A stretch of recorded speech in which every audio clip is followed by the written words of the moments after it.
Andy, my dude, have you heard of the magical website builder known as Squarespace? Ugh, not another Squarespace ad. I feel like every podcast is sponsored by them. Hey, don't knock it till you try it. Yes, okay, it is overhyped, but actually it lives up to the hype. Squarespace is like a website fairy godmother. With a click of a button, your site transforms into a beautiful masterpiece. A website fairy godmother? That sounds interesting. What makes it so magical? Well, for starters, those slick templates make anyone look like a professional web designer. Pick one, customize the colors and fonts to match your brand, and voila. Plus, the drag-and-drop Fluid engine is so easy, your grandma could build a site on Squarespace. Well, she did knit me a lovely scarf last Christmas. Maybe website design is next. Exactly. And when you're ready to sell your Nana's handmade scarves online, Squarespace has built-in e-commerce. Add a store with one click. Get flexible payment options. Then watch those sales roll in. And when she wants to teach others her steezy scarf skills, Squarespace's new courses feature is just the ticket. Nana can set up her curriculum and enrollments and payments in a snap and become the next e-knitting influencer. Oh, wow, you really sold me with the grandma angle. Sign me up for that free trial. Just go to thenextreel.com/Squarespace and transform your site into a beautiful Squarespace masterpiece. Well, thanks, Pete. Even though it's overhyped, Squarespace actually sounds perfect for Nana's site's needs. Appreciate the warning on the ads, though. I'll brace myself next time I listen to a podcast. Anytime. Let me know if you need any help getting that site up and running.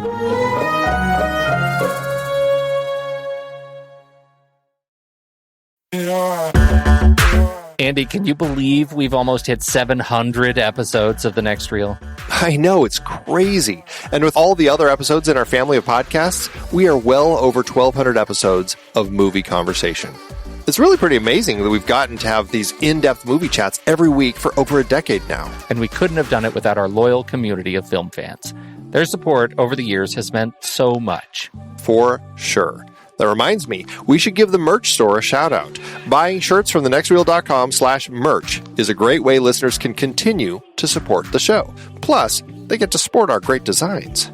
Absolutely. I think sometimes folks forget we have a variety of shirts, mugs, phone cases, and more available. In fact, a great place to start is with a shirt sporting the Next Reel's logo. We also have that classic Fast Times Spicoli Surf School tee, or the weirdly popular Rusty's European Tour shirt. The one from National Lampoon's European Vacation. Why is that so popular? Search me, but we have sold a ridiculous number of those. I guess there are a lot of Rustys taking trips to Europe? We're always adding new designs based on movies we've covered, like our brand new design for a streetcar named Desire, featuring a streetcar named Desire. So if you want to rep your love of TNR and films, head to thenextreel.com/merch. Every purchase helps us continue to have these weekly in-depth conversations. So visit thenextreel.com/merch today. And as always, thanks for listening and being a part of the Next Reel community. We've got lots more great movie chats coming your way. I'm Pete Wright. And I'm Andy Nelson. Welcome to the Next Reel. When the movie ends, our conversation begins. Song of the Thin Man is over. You know, if this rampage of respectability persists, we'll have to buy you a bulletproof girdle.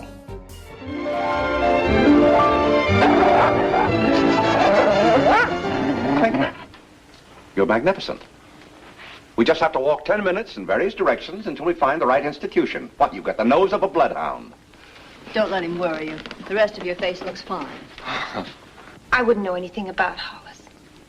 Your eyes are getting shiny, Miss Page. And your mouth's getting big, Mr. Charles. Where is he? Why don't you ask me if I killed Tommy Drake? You probably had good reason to. How about a story, Dad? Oh, no story for you tonight. You've got to get some sleep. But your stories always put me to sleep. I said I'd take that piece of... Go a little easy that night, brother. Just one word from me and that dog of mine, I'll tear you to pieces. Well, buddy, I guess this is it. Time for that little bombshell. Tell everyone how Tommy Drake was murdered. Tell them why Fran Page was murdered. Tell them about the someone who went to her apartment. That someone is here among us now. Okay, Andy, we're talking about Song of the Thin Man. This is it. This is the last one. We're leaving the Thin Man station after this film. Yeah. Yeah. How do you feel about that? Oh, I'm going to miss it. I've had such a ball. And I have to say, just to get it all out in the open, what an exceptional experience to end this series on.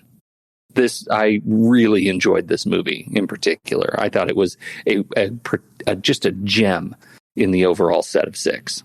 I couldn't agree more. This one was absolutely fantastic. I think one of the reasons that I ended up enjoying this one so much, it came out in 1947, and you're certainly in that window of noir in this particular period of time. And of all of the films, this one feels the most like it's sharing some of the noir elements. It certainly still has the comedy, but it has this kind of this darker thread that just it actually felt that way more so than many of the others. And I really enjoyed that with this one. Yeah, I think so. I think the screenplay, we had some, I'll speak for myself, I had some concerns with the way the screenplay was architected, that they weren't funny, particularly the last couple. The last one wasn't as funny. I enjoyed it. As part of the series. I thought it was great, but I don't feel like they captured the language and the relationship of Nick and Nora. And this one, I think, is just an absolute about face. James O'Hanlon did additional dialogue. Harry Crane, additional dialogue. Dashiell Hammett. I feel like the Steve Fisher and Nat Perrin did an exceptional job regaining the mystique, the charm, the relationship of Nick and Nora Charles, and it just shines scene after scene after scene.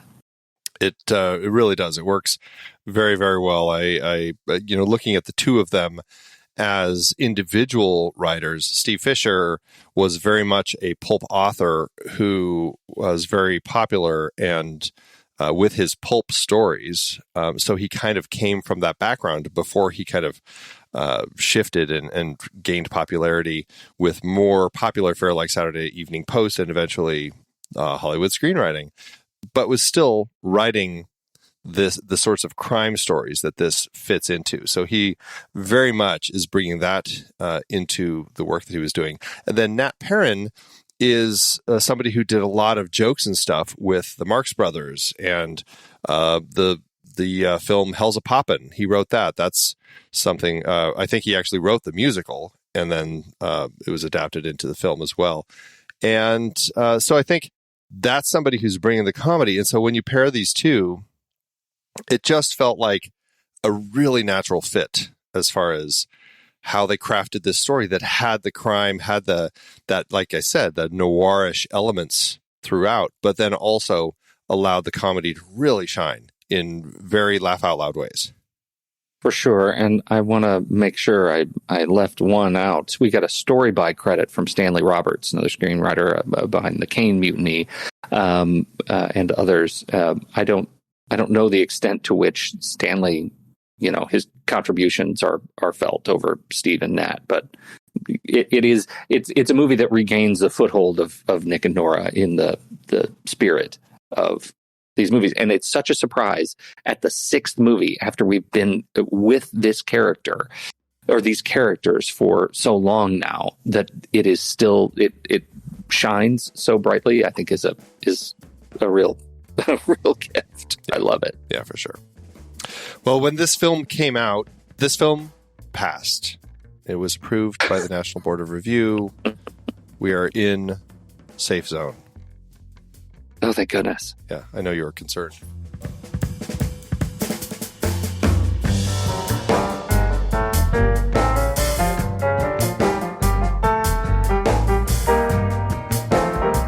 The Song of the Thin Man.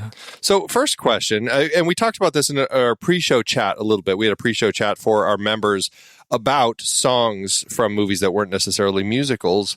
This one starts with a song. I mean, it's called Song of the Thin Man. It revolves around a case involving musicians and a piece of music that has some notes written on it, stuff like that.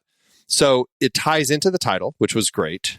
But there is a song which kind of fits into the period, a lot of noir films, a lot of films had songs thrown in, and this one was You're Not So Easy to Forget by Herb Magidson and Ben Oakland. Gloria Grahame performs it in the film, although her voice is dubbed by Carol Arden. Did you like the song? Did you like how it kind of kicks things off? Did it feel like a good way to start things off and fit the vibe of the movie? I guess I did, but weirdly, Andy, I can't remember it. Is that Pete, funny? Like, it's not so easy to forget. I can't get it in my head. It turns out that's a lie. Pretty easy. I totally, but maybe it's because when she hits that refrain, it's just all the same note. You're not so easy to forget. Yeah. So I don't know. I guess that's why I remember at least that part. But and of course, it's Gloria Grahame, who I just love so much. She is performing it, and she's great in the film. So I guess it's not something that I had heard before. It's not something that kind of lasted beyond this film and became a regular, song that people still sing to this day. Like You Must Remember This or something. But I'm finding Carol Sloan did it on her album I Never Went Away in 2001.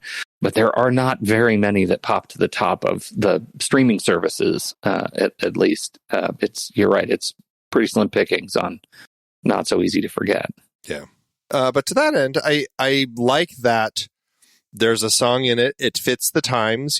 Movies were throwing those songs into noirs and things like Casablanca. Like, they had their songs in the films.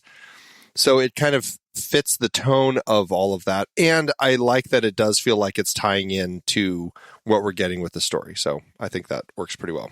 I think so too. But what's more interesting about that to me is that you would think that it would. I think the reason it didn't attach to my brain as a musical entity is because for me, the sort of artifact of song is actually the sheet music. Like, that's the more important part to the narrative, which is the sheet music of the melody with the secret or the receipt on the back.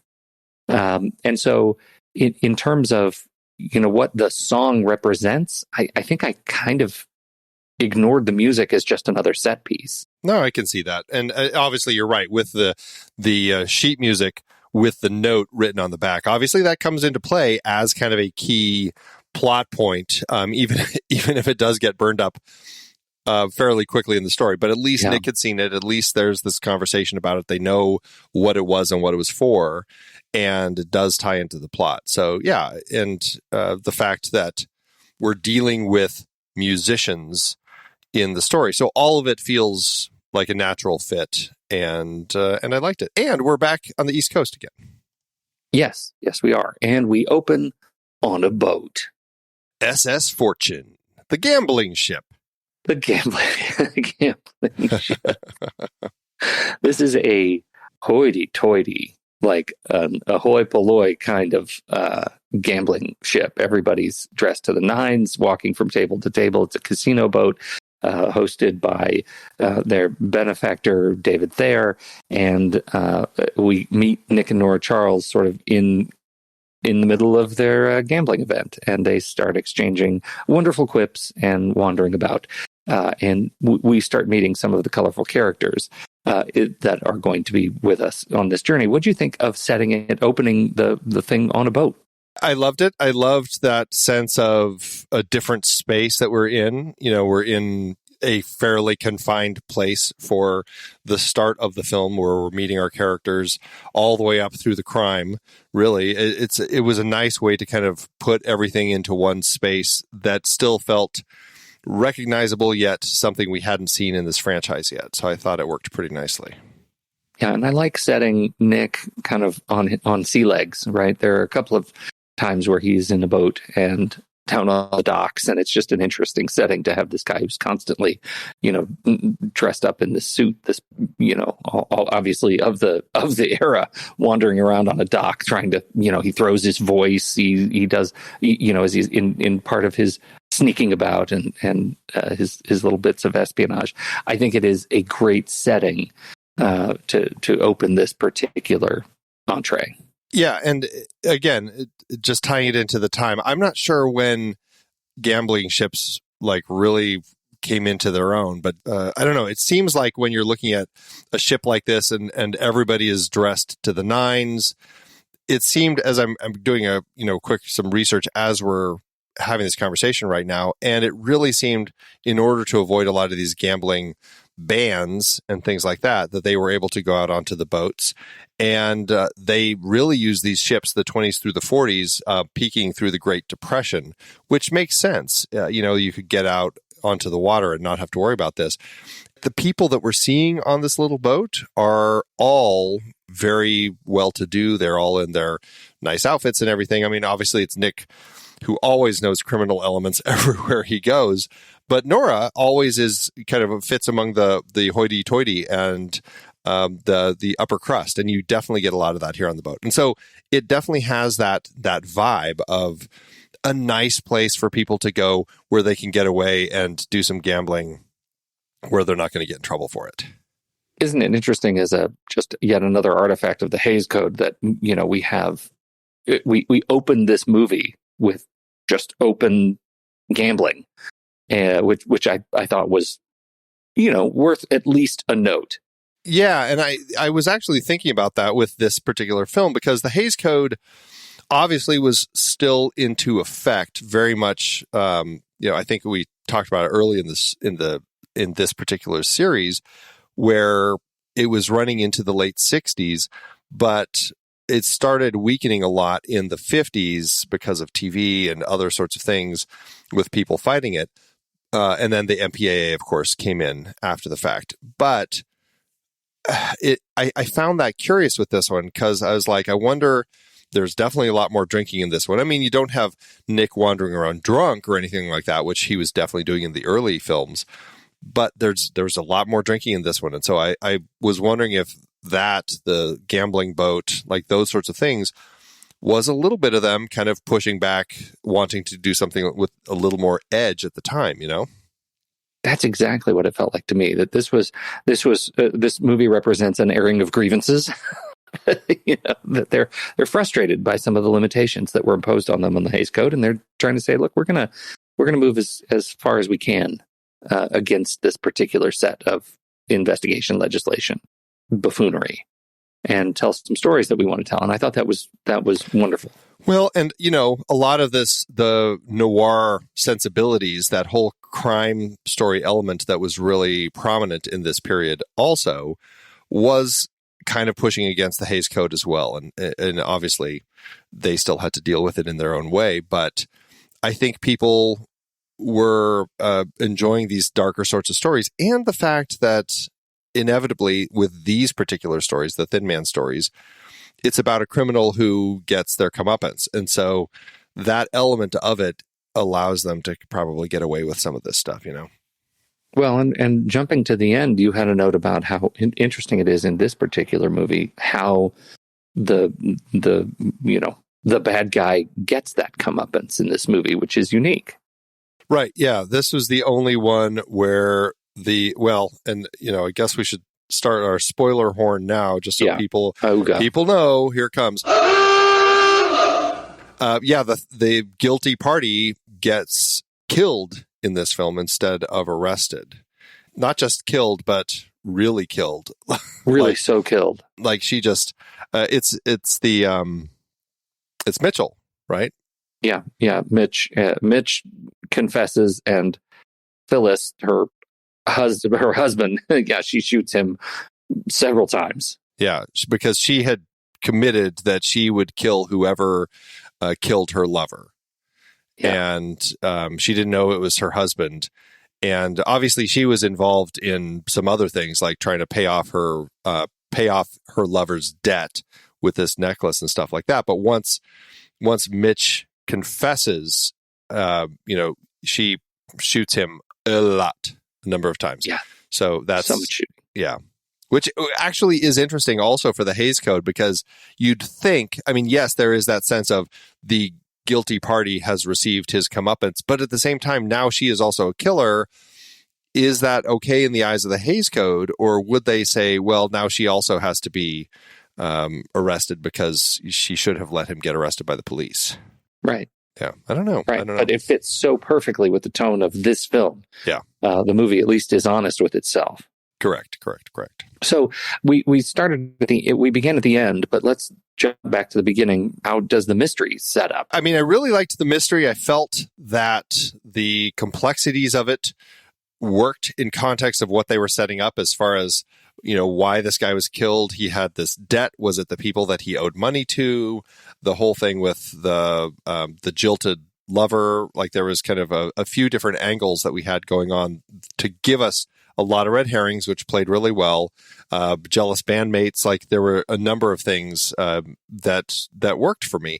And even as the film progresses, we get one bandmate who had such a breakdown and kind of admitted to doing it, and it was in a sanitarium, but it was kind of pushed into that as we learn. And so they set up a lot of really interesting things with the story. I liked all the different characters and the way that the mystery unraveled and everything. And then by the time we got to the end, it is one of those ones where I felt everything did kind of line up well. And so I didn't have any issues with that. And that's what I always look for in these mystery films is by the time we get to the end. And we've had an issue a time or two with some of these Thin Man films where it's like, well, that character, like I remember, I think it was another Thin Man where there was the nanny who seemed very mysterious, and then she kind of disappears after the murder and then reappears with like a really lame excuse right at the end of the film. I'm like, oh, that just was like a red herring for red herring's sake. I didn't feel like we had to do that here. I just felt like everything really lined up nicely, and by the time we get to the end, I was very pleased with the way that the mystery unfolded and the way that Nick solved it. Yeah, I think so too. Along the way, it starts out, he gets back on the Fortune, right? He takes his little boat. There's a bit of a comedy bit as he's, trying to negotiate transport over to the boat, which is docked or which is anchored off the coast. But he gets there and he goes back into this boat, which is now a crime scene from the beginning, and meets the rest of the band. And that starts his association with Clarence Clinker Klaus, one of the musicians in the band, which ends up being a really funny relationship as they move about trying to solve this thing. I love the nature of the people that Nick gets to interact with, all of these colorful characters. I think that the film does a fantastic job of giving us these colorful characters to interact with that feel not shoehorned into the movie. They don't feel accidental. They don't feel like they're checking boxes. They feel like, oh, they're in the right place for this comedy in, sort of procedural. And it fit really well, like these characters who were very much of kind of that jazz musician lounge act vibe that were all fairly youthful, and they had a very specific way of talking. And that was a great thing to play off of Nick and Nora as far as they're a little older. They didn't know all these slang words that these youths, these band people were using. And so it was really funny seeing Nick and Nora trying to tap into the language, like as Clinker was taking them around to all like essentially the after parties, like going to different clubs and places and flats where the band would get together and just kind of sing until early hours of the morning. And listening to them trying to kind of tap into that was a great part of the comedy. And just seeing Nick, that example of was a perfect one where he is trying to kind of click with the band. And so, yeah, all of that stuff was a lot of fun to see how it played consistently throughout the film. The standout performances, right? We've got I mentioned Keenan Wynn. It plays Clarence Clinker Klaus. Any other standout performances that you feel like are? Let's just talk about Keenan Wynn. Yeah, let's talk about Keenan Wynn. He was. Are you a Wynn head? Well, I'm a Wynn head, but I'd say I'm probably more a Wynn head because of his dad, Edwin, who is such a funny comedy actor with an unforgettable voice. Like his voice is just kind of like core from just early Disney films that I grew up with. I mean, he's Uncle Albert in Mary Poppins. He was the Mad Hatter in Alice in Wonderland. He was in Babes in Toyland. he has such a goofy voice that he's just a fun character to see. And so if I'm a Wynn head, it's because of Ed, but Keenan Wynn certainly is another face that you do kind of see a lot as you're looking at, films from the 40s into the 80s, just kind of popping up in all sorts of different things. I don't know if there's a particular thing that I could say, oh, I remember him from that, but I just feel like I remember his face. Like, is there anything from him that you instantly call out? Well, no, I mean, he was in Everything with Everyone, but we talk about, like you mentioned, that face. Like, he is one of those faces of the era and was just in a ton of stuff. He was a contract player at MGM through the 40s and 50s, and was in movies with you name it. Clark Gable. He did The Man in the Funny Suit with his father. I haven't seen so many of those, and the things that I have seen, I just recognize that face very, very clearly. I get really excited when we meet these actors that who go by these names, Keenan Wynn, but have much bigger names. You're not looking. Are you looking at him right now? His full name? You're probably looking at it. No, yeah. He's got a heck of a name. Francis Xavier Aloysius James Jeremiah Keenan Wynn. That's extraordinary. That's like a name of royalty. That is very much a name of royalty. That is crazy. Just crazy. So, he was around for a very long time in the business. And this was a fantastic role. As is oft reported, he is a brilliant second man in these kinds of movies. Well, we've talked about him. We've talked about a number of films that he's been in, like Dr. Strangelove.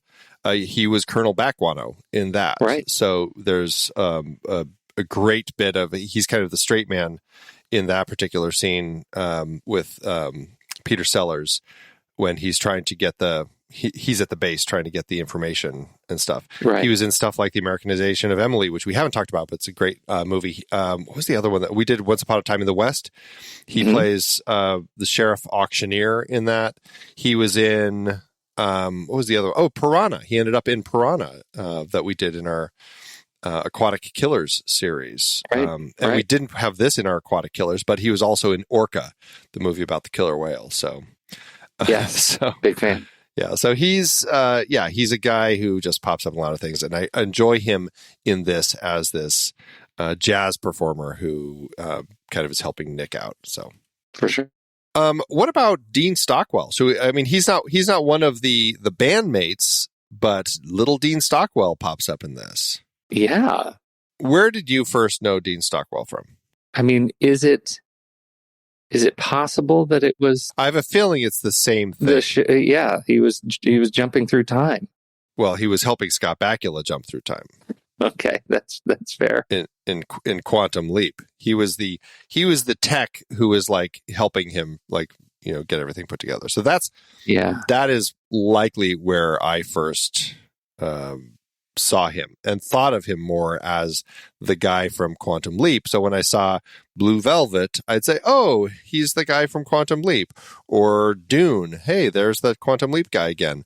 Like, I think it always... he's always been the Quantum Leap guy. Yeah. And so it's funny, early in our show, we did a series on Richard D. Zanuck, and the first film in that series ended up being, lo and behold, a young Dean Stockwell film, Compulsion, that really surprised both of us. And Dean Stockwell was so young in that.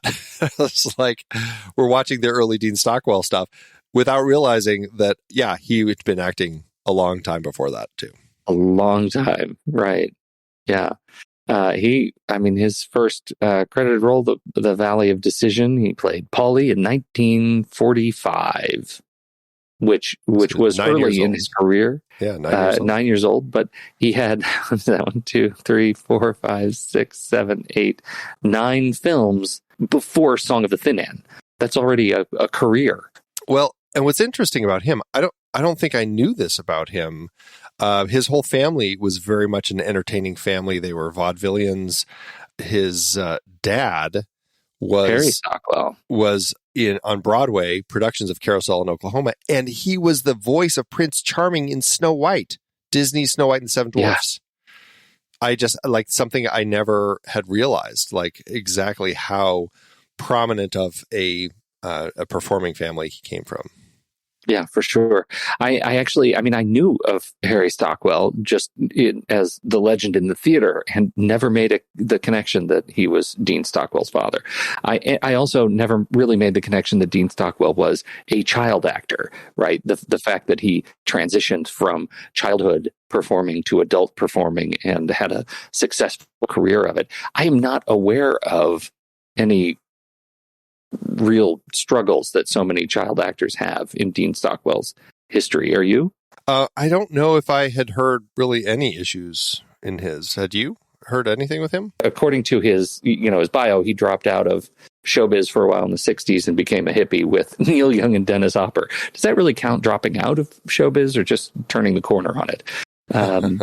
And then came back. He was that's where he came back in Psych Out in 1968, The Loners in 72, in some psychedelic counterculture biker films, and then gets back in through guesting in things like Mannix and Columbo and Streets of San Francisco and Police Story, which, I was not really watching his stuff at that point. So again, coming back to his films, he ended up in Wim Wenders' Paris, Texas, and eventually Blue Velvet, Married to the Mob, and Quantum Leap, 1989, which, again, his entire career was lost to me as a kid. I never knew any of that stuff, and certainly wasn't interested in any of that stuff when I started watching him in Quantum Leap. Yeah, right. No, it's interesting when you know somebody from a certain thing, and then you realize they had this whole career, several careers pretty much before that. So, and I'm pretty sure that by 1997's Air Force One, I was excited to be able to say, that's the Quantum Leap guy that I've been watching. Right. Right.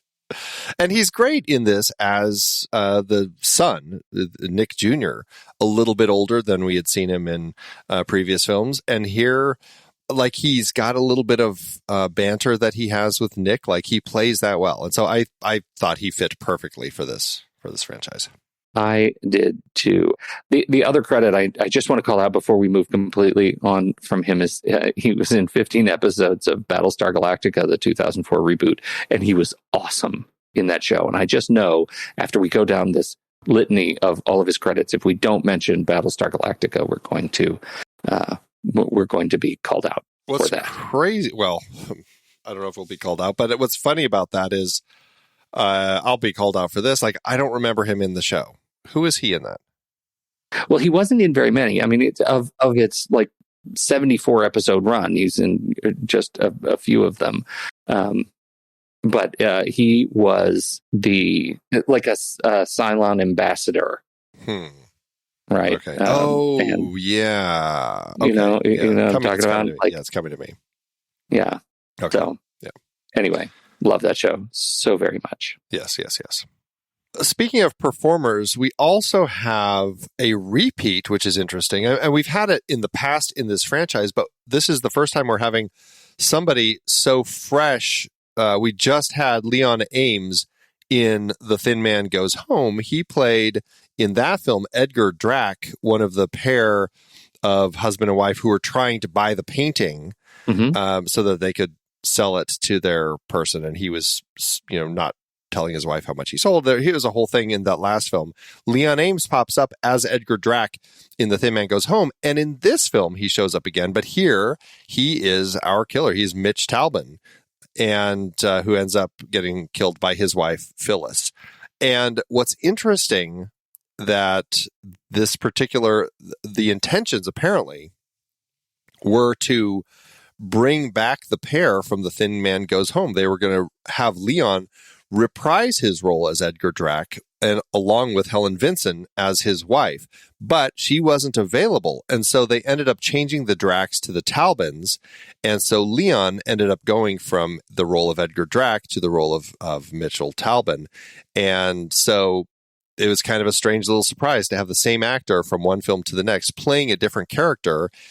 in the series in back-to-back entries. And so an interesting little tidbit as far as his casting in the film. Completely. I'm trying to look for, because I obviously I remember him in the last movie, but I don't even think they did much to change his look. Like, he looks a little bit more mature in this movie. But I think he has the same mustache. Is that possible? I feel like the mustache doesn't actually come off of his face. Like, it just seems like that is his face with the mustache. Like, every time I've seen him, like Meet Me in St. Louis, same thing. He has that as part of his look. Yeah. Interesting.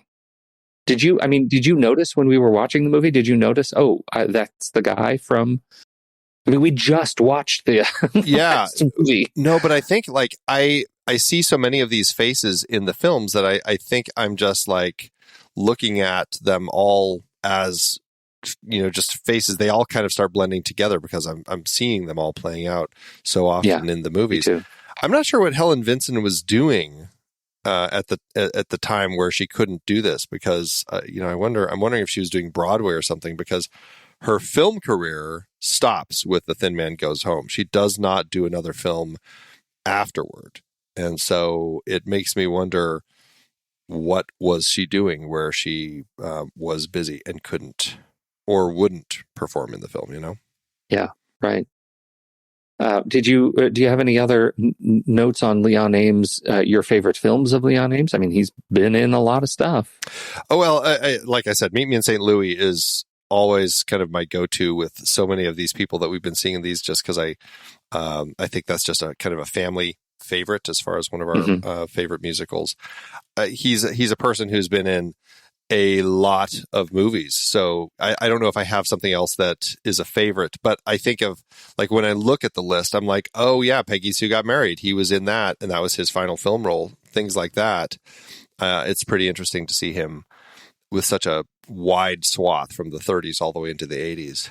Yeah, I think that's it for me. I mean, I think there are so many movies like 30 Seconds Over Tokyo and things like that where I now know he was in it, but I was not paying enough attention at the time to recognize his face. Yeah. He's not one of those faces that really stands out. He stands out as a, middle-aged white guy with the mustache. Yeah, there is kind of this certain sense of that upper crust element that fits with him in this era. So I guess to that end, like, I do see some of that with him in some of the things that he was in. And then there's like some noir things, like he was in The Postman Always Rings Twice and Lady in the Lake. And so there are films that I definitely, when I see his face, I can recall from them. But to your point, there are a lot of times where I'm like, oh, he was in that too. I don't remember him in that, but obviously he worked well for it. What else is hot on your list? So as far as other performances, we should talk about the women a little bit. Of course, Gloria Grahame already mentioned as one of our women that we have in this film. She plays Fran Page, the singer with this band. And then we also have Patricia Morrison playing Phyllis, two of our principal women. And they're, Jane Meadows plays Janet Thayer. Obviously an important character in the film too. But I mean, thoughts on our leading ladies and how they play, other than obviously Nora.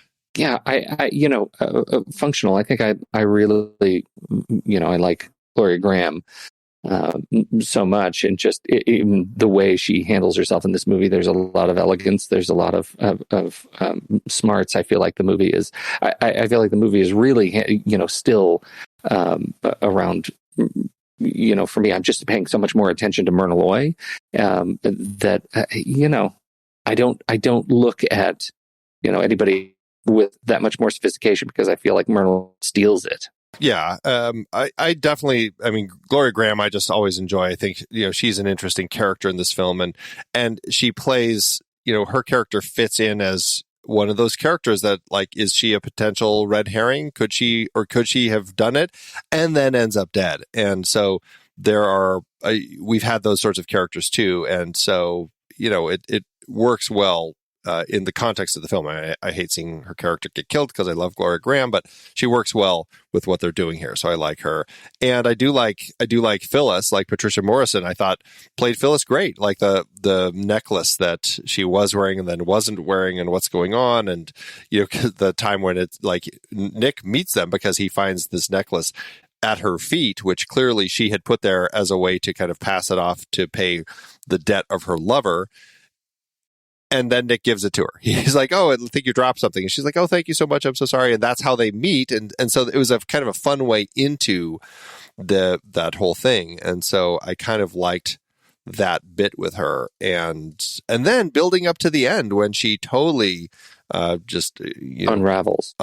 Like I just enjoyed her character quite a bit in context of the film. And we don't see her a lot, but when we have her, I just thought she did a great job with it. Well, and I think that's the sneaky part. And I mean, it's after that initial bit when Charles hands over Brant, at it's right about 20 minutes that the game is afoot, and she's, very upset because it's set up as such a grotesque betrayal that, they would come to Nick as somebody who could help them, clear up this horrible misunderstanding. And Nick betrays him and sends him off to jail. All what we later find out very shortly thereafter is that it was part of his plan all along, because he's going to be safer in the slammer. But we get to see, the women react to being betrayed by the guy who they once thought was their hero, and I think that's very good. Yeah. No, it works really well. So, yeah, the characters I think all worked. The actors were great. I don't feel like I had the same sort of like fun criminal element in this one that Nick is buddy with. I'm trying to remember. Was there one that he kind of like his circle? I think we did have a meeting that I didn't write down of a crook on the boat that was working there or something. That old saw. Yeah, because I feel like there's something like that. I feel like instead of playing that class element up between Nick and Nora, and Nick's relationship with crime and criminals, and Nora and the more well-to-dos, I felt like more of the game this time was Nick and Nora as the older people having to tap into the world of the youth and, groovy man, all that. Right. So funny. So funny. So, yeah, let's talk about Asta. So Asta's back, but not credited this time, which you had called out a few times, making us wonder, as we were having our last few episodes, is Asta going to be in this one or not? Because the dog that was in most of the other movies was the same dog. They played with the dogs, but the fact that the dog wasn't credited did make us think that there wasn't going to be a dog at all. And in fact, there was a dog. Asta was still very much a character, a part of the story. Not as big a part of the story as in some other movies, but certainly had his little begging, front paw behavior that we've seen in the past. That's funny and cute, and that stuff was very good. But it was just not the same dog, and the fact that they diminished the role of the dog by not giving it a credit, I thought was really interesting. The dog was so central to the rest of the movies. It was an interesting element to completely drop Asta from the credits, and the only reason that I could kind of assume that they had done it was that it was a different dog this time. It was Skippy had been the dog playing Asta in The Thin Man, After the Thin Man, Another Thin Man, Shadow of the Thin Man, and then in The Thin Man Goes Home, our last one, that was Skippy's successor, and Song of the Thin Man was also Skippy's successor, but I'm not actually sure. I'm trying to look and see. I think, did we find the dog's name last time? The one who took over? It just says other terriers trained by the Weatherwax family and by Frank Inn took on the role in subsequent films of the series and in the television show. Yeah. But in every case, it always has been credited as Asta, never as Skippy. And so it's interesting, like, we're just at this point where they're just not even mentioning the fact, and the dog is there, but it's not a huge role. I mean, Nick kind of his excuse to get onto the boat is he's out walking his dog and then he sneaks on. So, I mean, he still is part of the story, but not treated in a way where is getting any credit. So it was kind of interesting. Do you think that, kind of a transition into the fact that the Major is no longer with us and for this movie, and it's directed by Edward Buzzell. And you kind of, it feels like this might be just a decision of temperament, like directorial temperament. Like, yeah, that was cute, and I'm making a different movie. Maybe. What's interesting about that, though, is obviously Asta was a part of the book, and so it was kind of a core element. But to your point, like maybe by this point they said, I'd rather, like maybe the filmmakers said, maybe we'd rather focus on Nick and Nora Charles and the crime than on, having to point out the fact that, hey, we have this dog in the film. Yeah, right. Like this isn't an animal picture. Yeah, that's interesting. And it feels like that. I get that tone from the film and from the, all the things that I really celebrate that they were able to capture from the first set of movies. The fact that they dump the principal credit of the dog doesn't really, I find it doesn't really bug me. As cute as I thought the dog was in the last movies, it doesn't really bug me. Yeah, it's fine. Yeah. But it does give us a chance to talk about Edward Buzzell and things that Buzzell has changed or taken on. Are you a big fan of Edward Buzzell? Did you know his top four before you looked him up? Well, I guess that's the thing. Edward Buzzell, who started out as an actor and then shortly after that moved into directing. But you look at the films that Edward Buzzell has been a part of, and I'm familiar with his work because of things like the Marx Brothers. Outside of that, though, I don't know if I have seen anything of his or really know of anything of his. I didn't either. I feel like I probably have heard his name in passing, but he didn't in the era of contract performers and directors. He has a relatively small number of directorial. He's only an actor in 9 films credited and 42 as director through 1961. And Ain't Misbehavin' is probably the biggest one. And I wasn't paying much attention to who was directing it when I saw it. Yeah, and that's one I still haven't seen. So I am familiar with it mainly because of the song, but I've never seen it. So yeah, so but it's kind of surprising because I enjoyed how he handled this movie. I thought it looked good. It was lit well. The like house sets, the boat sets all looked great. I loved moving through the spaces with these characters. I thought it was a competent film. Well, and I think in the scope of a studio director, I mean, he was directing with MGM and was probably brought onto this because he fit what they were looking for, and so yeah, they said, hey, that's perfect. Let's have him do it, and it worked. I mean, I liked what he was doing here. It had the darkness, it had the comedy, and I think he was a great person to helm it. Yeah, me too. Yeah. I feel like this was a great experience. I really enjoyed the movie. I enjoyed the movie, and it was a really fantastic way to kind of wrap things up with Nick and Nora Charles. For sure. Yeah. All right. Well, we will be right back, but first, our credits.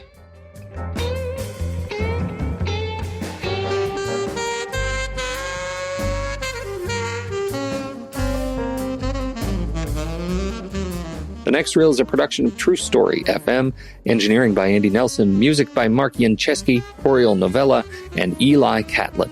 Andy usually finds all the stats for the awards and numbers at the-numbers.com, boxofficemojo.com, imdb.com, and wikipedia.org. Find the show at truestory.fm, and if your podcast app allows ratings and reviews, please consider doing that for our show.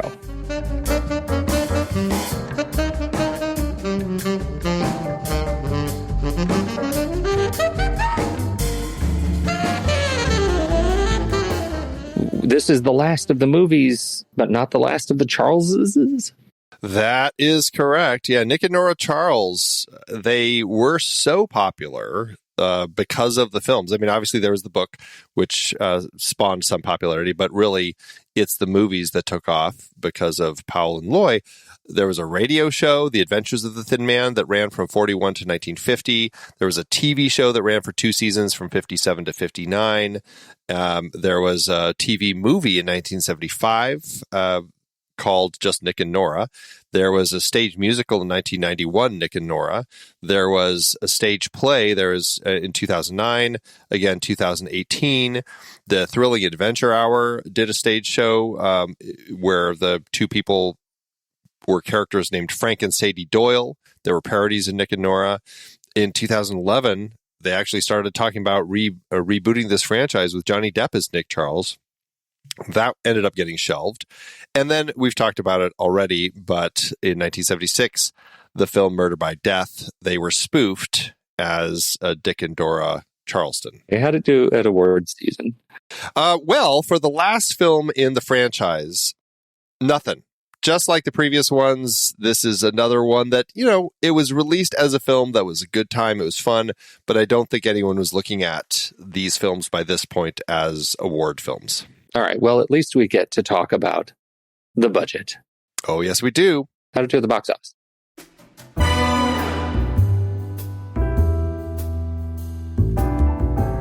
Yeah, for the last film in the franchise, one last time I will send my gratitude out to Eddie Mannix and his Ledgers. God love him. This movie, the second not directed by W.S. Van Dyke, cost $1.7 million to make. That is nearly $19.2 million in today's dollars. The movie opened August 28th, 1947, and went on to earn $2.3 million or $26.5 million in today's dollars. Now, I did find that somewhere else it says MGM actually lost $128,000 on this movie. But I had also found out that it had earned $2.3 million. So I'm not sure where the line is. Did they lose money? Was there marketing involved that ended up costing them the money? Or did it make its money back? I don't know. I'm just going to go with the fact saying it made a profit eventually. But even with all that, it still ends up being the least profitable of the franchise. Still, an adjusted profit per finished minute of almost $85,000. I prefer to go glass half full. I think it made money because karmically it should have made money. It was a good movie.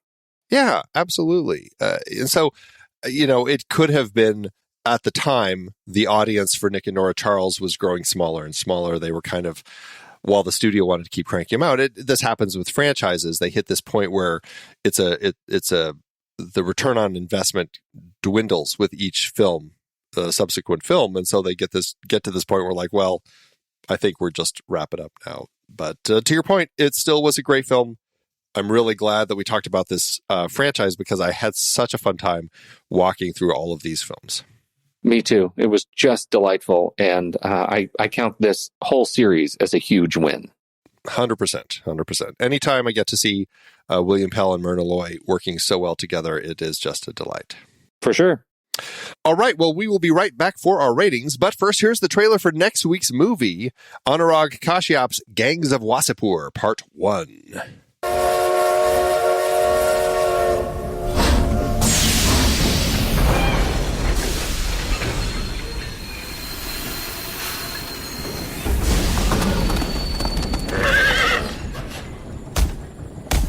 उठरा सब उखाड़ दिए चाचा गाड़ी चलाओगे तो भीतर चले जाओगे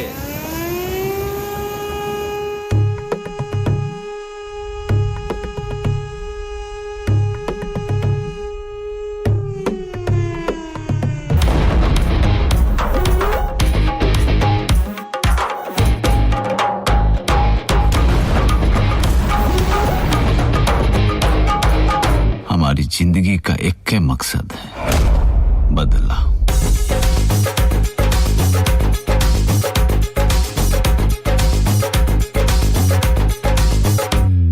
सरदार खान नाम है हमारा बता दीजिएगा सबको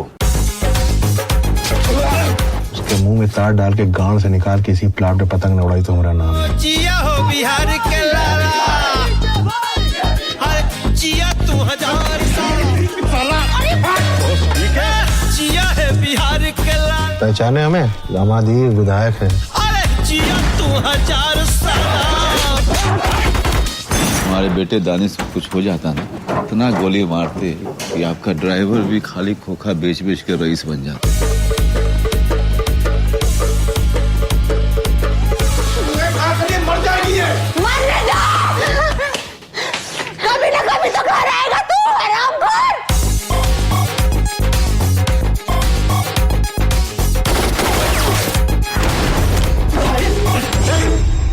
जीवा से पूरा है। यहाँ कबूतर भी एक पंख से उड़ता है और दूसरे से अपना इज्जत बचाता है। समझ गए?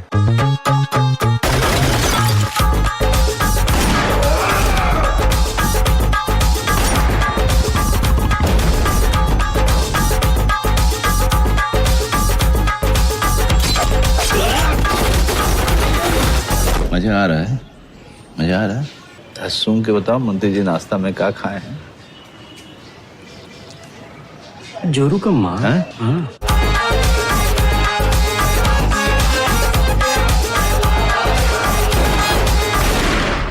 उस हरामी को हमें मिटाना है।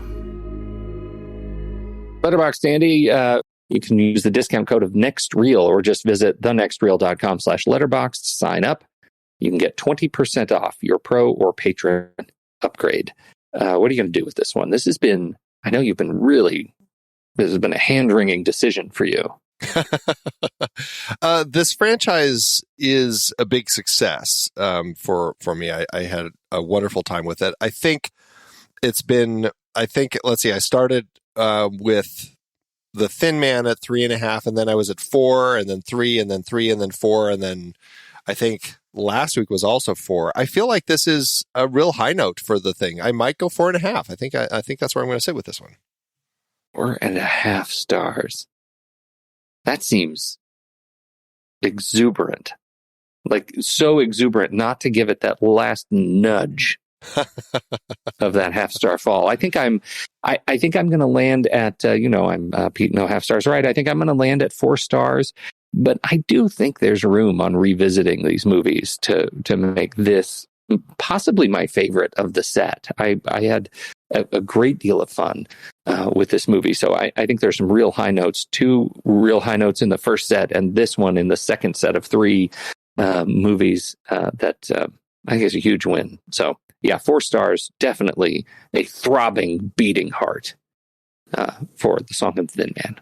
Fantastic. Well, that will land it with 4.25 when we average it out, which will round up to 4.5 when we put it over in our Letterboxd account. Don't forget, visit thenextreel.com/letterboxd to get your patron or pro membership.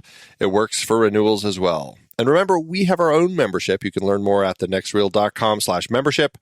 All of our episodes are ad-free. You get bonus content at the start and end of some of the episodes. We have all sorts of bonus episodes, member bonus each month, etc. All sorts of great stuff. So learn it more at thenextreel.com/membership.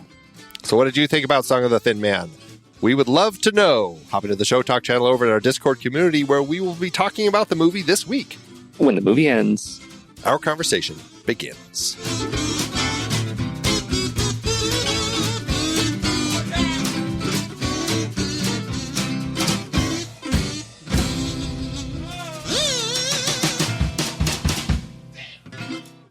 Letterboxd giveth, Andrew. As Letterboxd always doeth. I have a review that talks about one thing that we absolutely didn't talk about in our conversation. And I can't believe it, because we watched this movie together, and when it happened, we laughed out loud. And we didn't mention a thing about it in the principal conversation. Oh, no. And now I'm forgetting. Whose review are you doing? I have just a pleasant review from Elise. Oh, okay. Why don't you do Elise? And then while you're reading Elise, you can think about what I might be referring to. Don't check, because I know you're really curious.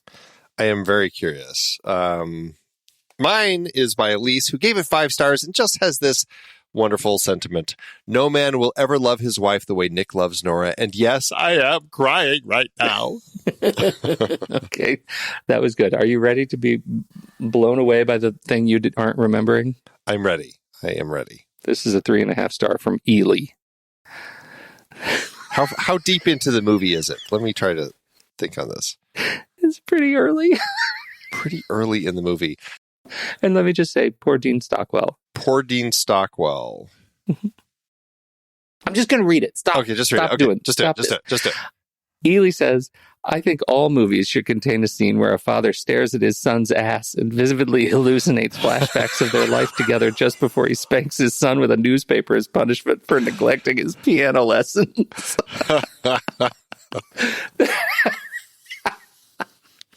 How did we forget that?